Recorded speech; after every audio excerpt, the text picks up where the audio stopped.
Hello everyone, इस video में हम लोग करने वाले चैप्टर 7 भारत के पड़ोसी देश।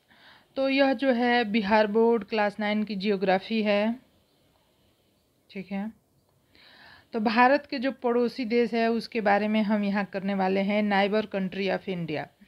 तो ऐसे तो भारत के बहुत सारे पड़ोसी देश है, कुछ नहीं तो 7 है अप्रॉक्सीमेट। और यहाँ पे हमें जो पढ़ना है वो है नेपाल। हमें यहाँ पे नेपाल के बारे में पढ़ना है, जो भारत से की सीमा से लगा हुआ देश है, पड़ोसी देश है।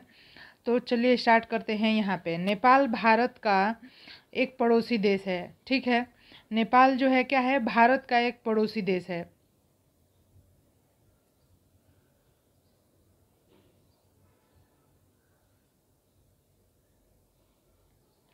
नेपाल भारत का पड़ोसी देश है और नेपाल जाने के लिए हमें किसी वीज़ा की आवश्यकता नहीं पड़ती, जबकि दूसरे देशों में जाने के लिए हमें वीज़ा की आवश्यकता पड़ सकती है नहीं पड़ती है।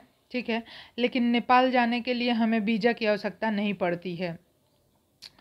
और यहाँ पे देखें, अगर हम मैप पे देखें तो अक्षांशों की दृष्टि से अगर हम देखें तो यह जो है नेपाल जो है 26 डिग्री 20 मिनट से लेके 30 डिग्री 10 मिनट उत्तरी अक्षांश पे है।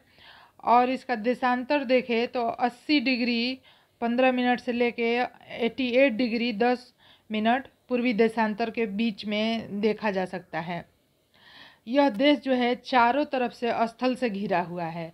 यह देश चारों तरफ से स्थल से घिरा हुआ है।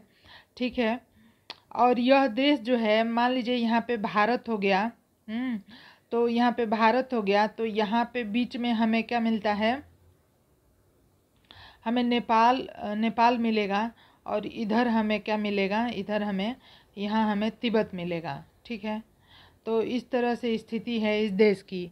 जो यह नेपाल है, यह जो है क्या है, नेपाल है, यह इंडिया है और यह जो है तिब्बत है। ठीक है, इस तरह से स्थिति है नेपाल की। ठीक है, और इसके बीच जो है यहाँ पे हिमालय है, यहाँ पे जो है हिमालय है। नेपाल और तिब्बत के बीच में माउंट एवरेस्ट है। नेपाल और तिब्बत के बीच में महान, मतलब हमारा दीवार जैसा खड़ा है महान हिमालय, इसे महान हिमालय कहते हैं। अन्य 3 तरफ से भारत के राज्य पड़ते हैं, जो नेपाल के 3 तरफ से भारत के जो राज्य पड़ते हैं। ठीक है, वो है पूर्व में इसके, जो यह नेपाल है, नेपाल के जो पूर्व में अगर हम देखते हैं तो सिक्किम आ जाता है। नेपाल के पूर्व में अगर हम देखते हैं तो सिक्किम आ जाता है। ठीक है, पश्चिम में बंगाल आ जाता है और पश्चिम में उत्तराखंड तथा दक्षिण में बिहार। ठीक है, तो इसको हम मैप पे अच्छे से देखते हैं किस तरह से आते हैं ये देश।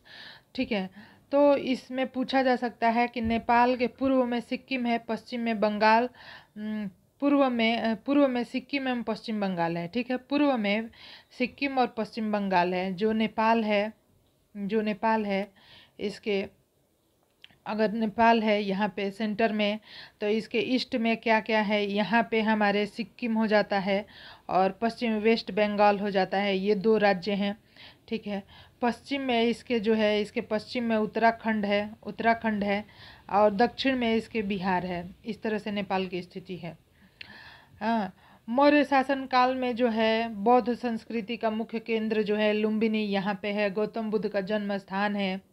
नेपाल की राजधानी काठमांडू है, यहाँ पशुपतिनाथ का मंदिर है, जो हिंदुओं का बहुत ही बड़ा धर्म स्थल है। शिवरात्रि में विशेष मेला लगता है। नेपाल का कुल क्षेत्रफल जो है 1,40,797 जो है वर्ग किलोमीटर है। जनसंख्या 2.76 करोड़ है। संरचना और स्थलाकृति की अगर हम बात करें, नेपाल की उत्पत्ति के साथ ही नेपाल का संरचना का संबंध है। यह जो है अवसादी चट्टानों के से बना हुआ है। यहाँ धरातल के पास मुलायम चट्टान, धरातल के नीचे कठोर चट्टानें पाई जाती हैं। अधिकतर पर्वत शिखर जो है आग्नेय और पर्वतीय चट्टानों से बनी हैं।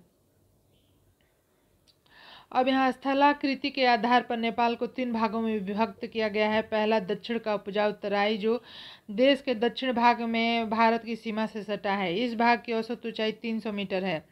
घने वन और लंबी घासें इस क्षेत्र की विशेषता है। दूसरा, मध्य भाग है। यहाँ पे पहाड़ियाँ हैं जिसमें महाभारत लेक, ठीक है, मध्य का पहाड़ी प्रदेश है, ठीक है। अब यहाँ पे देखिए जो नेपाल है स्थलाकृति 3 भागों में विभक्त किया गया है।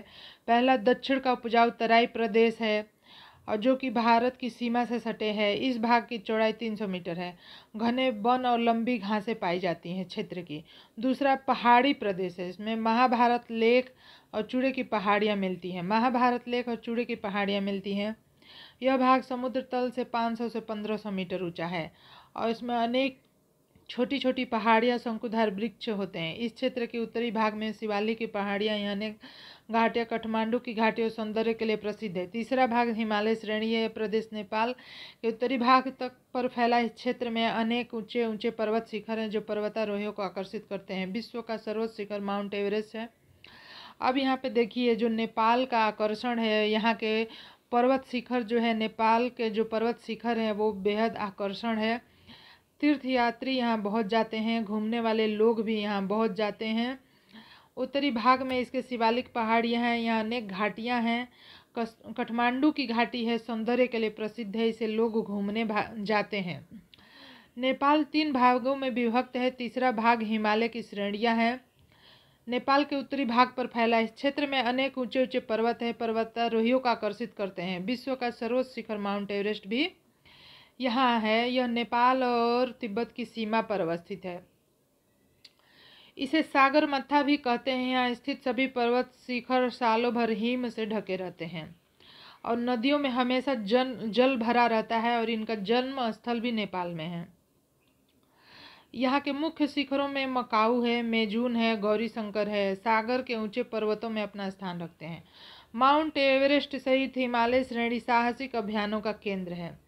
पर्वतारोहण के लिए विश्व प्रसिद्ध है। नेपाल के अन्य शिखरों में अन्नपूर्णा, धौलागिरी, नेपू मुख्य हैं। जलवायु की जो विशेषता है वो देख लेते हैं। अब यहाँ ये पहाड़ों, पर्वतों और शिखरों से बना हुआ है तो शीत प्रधान जलवायु होगी।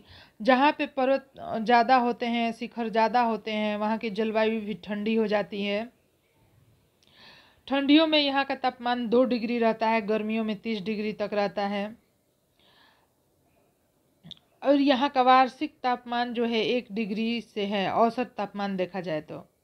अगस्त तक ग्रीष्म ऋतु और सितंबर से फरवरी तक शीत ऋतु रहता है। अब यहाँ पे हम देखते हैं सालाना वर्षा 100 सेंटीमीटर तक होती है और यहाँ पे जाड़े में देश के उत्तरी भाग में हिमपात, शीतकाल में जो है चक्रवाती वर्षा भी होती है। अब जल प्रवाह देख लेते हैं। नेपाल में पूर्व से पश्चिम की तरफ जो है 3 प्रमुख नदियों का क्रमशः कोसी, गंडक और घाघरा है। यहाँ सबसे लंबी नदी कर्णाली है जो घाघरा की सहायक नदी है तथा पश्चिम नेपाल में बहती हुई भारत में प्रवेश करती है। मध्य नेपाल में गंडक है, तो कोसी, गंडक और घाघरा जो है मुख्य नदियाँ हैं, ठीक है। मध्य नेपाल में गंडक है, इसे नारायणी नदी भी कहते हैं। पूर्व नेपाल में कोसी, इसे सप्तकोसी भी कहते हैं, ठीक है। तो इस तरह से बलुआ भूमि होने के कारण इन नदियों में तीव्र प्रवाह होता है, इसे अपरदन की समस्या बनी हुई है, किंतु जल विद्युत परियोजना की की भारी संभावना प्रदान करती है। मतलब नदियाँ ज़्यादा हैं तो जल विद्युत परियोजना भी यहाँ चलती है अच्छे से। अब नेक्स्ट है हमारा यहाँ जो देखना है नेपाल के बारे में, वो है मृदा और वनस्पति। तो नेपाल तराई और घाटियों का जलोढ़ मिट्टी पाई जाती है। नेपाल में मृदा कैसी है? जलोढ़ मृदा है। निचले पर्वतीय ढालों पर लेटेराइट और मध्य पर्वतीय प्रदेशों में अनउपजाऊ भूमि पर जलोढ़ मिट्टी पाई जाती है। पर्वतीय प्रदेश की मिट्टी भूरक्षण की समस्या से ग्रस्त है। नेपाल के 25% भूमि पर वन और 13% पर चरागाह फैला हुआ है। 25% पर क्या है? भूमि है। 13% पे चरागाह है। तराई क्षेत्र में उष्णकटिबंधीय चिरहरित वन और मानसूनी वन पाए जाते हैं। सदाबहार वनों की पत्तियां चौड़ी होती हैं, 1200 से 2400 मीटर ऊंचाई तक होते हैं। सदाबहार शंकुधारी वन पाए जाते हैं और यहाँ पे 2400 से 4000 मीटर तक की ऊंचाई पे पाए जाते हैं। यहाँ पे ऊपर पर्वतीय चरागाह मिलते हैं जहाँ जनसंख्या की वृद्धि के कारण वनों की कटाई समस्या उत्पन्न कर दिया है। यहाँ वनों में हाथी, बाघ, भालू, बंदर, हिरण, खरगोश, अन्य जीव मिलते हैं। वस्तुतः नेपाल जैविक विविधता का भंडार गृह है।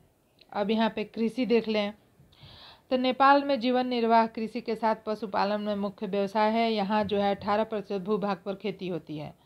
मुख्य खाद्यान्नों में चावल, मक्का, गेहूं, ज्वार, बाजरा आदि है। व्यापारिक फसलों में जूट, गन्ना, फल, तंबाकू, चाय, कपास मुख्य है। देश के कुल कृषि उत्पादन का 70% भाग अकेले पूर्वी तराई क्षेत्र प्रदेश से आता है। काठमांडू जो है घाटी में सघन कृषि होती है, जिसमें चावल, फल तथा सब्जियों की कृषि है।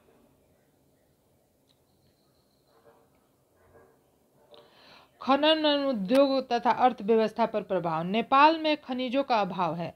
अभ्रक यहाँ मुख्य पाया जाता है। अल्प मात्रा में लिग्नाइट, तांबा, कोबाल्ट आदि मिलते हैं। शक्ति के साधन के रूप में भारत के सहयोग से देवीघाट जल विद्युत परियोजना चालू किया गया है। यहाँ जल विद्युत विकास की असीम संभावनाएं हैं।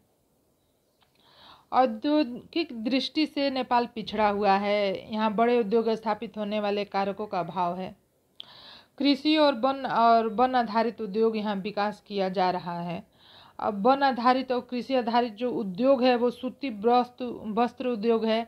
चीनी यहाँ बनता है, जूट के सामान बनते हैं और चमड़ा, वनस्पति तेल, तंबाकू। वनस्पति तेल में बहुत ही वैरायटी है। तंबाकू, दियसलाई, कागज तथा लुगदी इत्यादि का निर्माण होता है। सीमेंट तथा कृषि उपकरण भी बनाए जा रहे हैं। यहाँ के प्राकृतिक सौंदर्य, धार्मिक और पर्वतारोहण सैलानियों को आकर्षण करते हैं। यहाँ पर्यटन उद्योग का तेजी से विकास हो रहा है।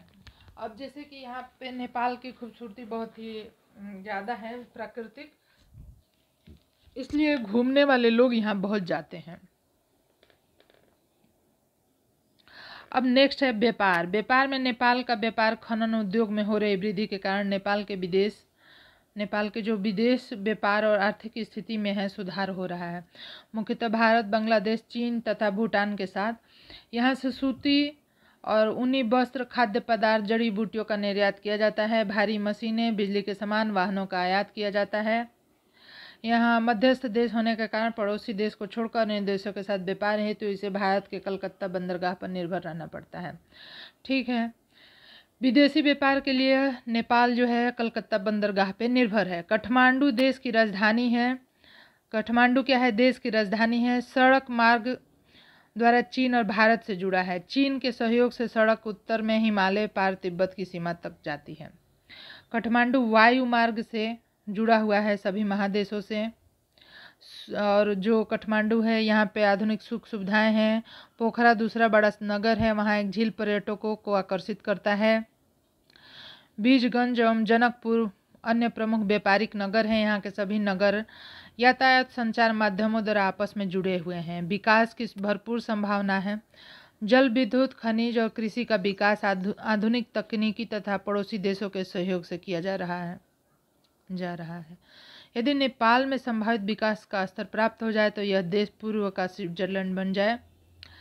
पिछले 240 वर्ष से नेपाल का राजतंत्र शासन व्यवस्था चली आ रही थी। वहाँ की जनता ने 2008 में मतदान द्वारा राजतंत्र को समाप्त कर आधुनिक लोकतंत्र की नींव रखी है। आज के नेपाल का उदय एक नवीन गणराज्य के रूप में हो चुका है। के लोगों को आशा है कि नेपाल का चतुर्दिक विकास संभव हो पाएगा।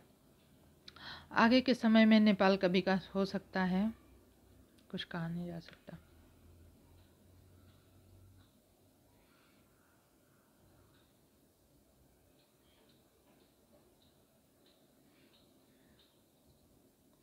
अब यहाँ पे कुछ क्वेश्चन हैं, इसको हम लोग देख लेंगे। नेपाल की सीमा भारत के किस राज्य से मिलती है? अरुणाचल प्रदेश, मणिपुर, सिक्किम, पंजाब। तो सिक्किम से। महाभारत लेख क्या है? पर्वत श्रृंखला, लेखागार, मैदान, राजमहल। तो पर्वत श्रृंखला है। गंडक नदी को नेपाल में किस नाम से जाना जाता है? नारायणी नदी। लघुत्तरी में है नेपाल का सर्वोच्च शिखर का नाम जो है माउंट एवरेस्ट हो जाएगा।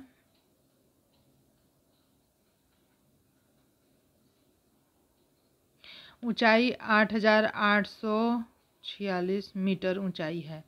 और यहाँ 3 प्रमुख नदियाँ जो है घाघरा,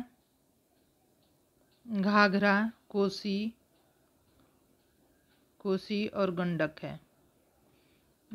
है। नेपाल के पड़ोसी देश सीमावर्ती राज्यों का नाम बताइए।